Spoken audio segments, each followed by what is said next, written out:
Hi friends, welcome to சொல்லலாம். Big பாஸில் factory task மாதிரி கொடுத்துருக்காங்க. அதை எவாலுவேட் பண்ணுறது பார்த்திங்கன்னா கியூசியாக பார்வதி திவாகர் இருக்காங்க. செம்ம காம்பினேஷனு.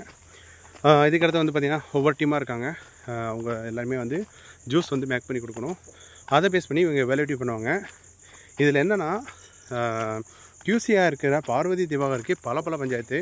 பார்வதி வந்து பார்த்திங்கன்னா அவங்க டாமினேட் பண்ணுறாங்க. பட் திவாகர் வந்து பார்த்திங்கன்னா நான் அதெல்லாம் அக்செப்ட் பண்ண மாட்டேன், ஓரளவுக்கு நியாயமாக இருப்பேன் அப்படின்னு மாதிரி பண்ணிகிட்ருக்காரு.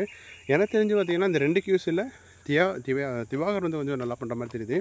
அவங்க வந்து பார்த்திங்கன்னா ப்ராடக்ட்டு குவாலிட்டியாக இருந்தால் கூட அவங்க எனக்கு பிடிக்காதவங்க, அதனால் வந்து நான் ரிஜெக்ட் பண்ணுவேன் அப்படின்னு மாதிரி சொல்லிகிட்ருக்காங்க.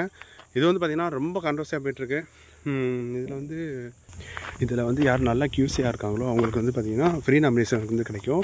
பார்வதி வந்து பார்த்திங்கன்னா நான் வந்து நல்லா கியூசியாக இருக்கணும் அப்புறக்காக வந்து அவங்க வந்து முடிஞ்ச வரைக்கும் கேமை எந்த அளவுக்கு ஸ்பாயில் பண்ண முடியுமோ அந்த அளவுக்கு ஸ்பாயில் பண்ணியிருக்காங்க. அதுக்கு ஆப்போசிட்டில் வந்து பார்த்திங்கன்னா திவாகர் ஆல்ரெடி வந்து ஃப்ரீ நாமினேஷன் வந்து கிடச்சிருச்சு. ஸோ இது வந்து பார்த்திங்கன்னா பரபரப்பாக போய்ட்டுருக்கு.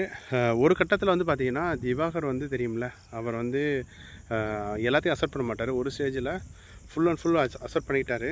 அக்செப்ட் பண்ணி பார்வதியே கதற விட்டு அழுகாது கூட. ஏன்னா மற்றவங்கன்னா பார்வதி வந்து இன்னும் வேறு லெவல் போட்டு சண்டை போட்டிருப்பாங்க. கதற விட்டார். ஏன்னா பார்வதி திவாகர் ரெண்டு பேருமே யார் சொன்னால் கேட்க மாட்டாங்க, தான் சொல்கிறதான் கேட்பாங்க. அந்தளவுக்கு டாமினண்ட்டாக இருப்பாங்க. ரெண்டு பேரும் வந்து பார்த்திங்கன்னா வச்சு செஞ்சிட்ருக்காங்க.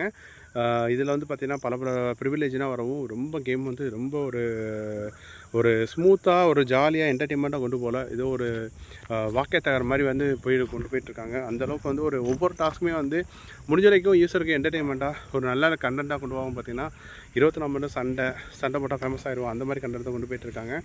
ரொம்ப ஒரு மாதிரி போயிட்டுருக்கு. நம்ம பொறுத்து தான் பார்க்கணும். எனக்கு தெரிஞ்ச பார்த்திங்கன்னா கியூசியில் வந்து திவாகர் வந்து சூப்பராக பண்ணிகிட்ருக்காரு. ஏன்னா எல்லாருமே கஷ்டப்பட்டு எஃபர்ட் போடுறாங்க.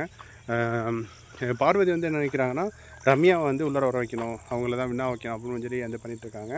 ஸோ ஒரு மாதிரி கான்ட்ரவர்சியாக போயிட்டுருக்கு. வெயிட் பண்ணி பார்ப்போம் யார் வின்னா ஆவான்னு. பிடிச்சதா கண்டிப்பாக லைக் பண்ணுங்கள், மறக்காம சேனலை ஃபாலோ பண்ணுங்கள்.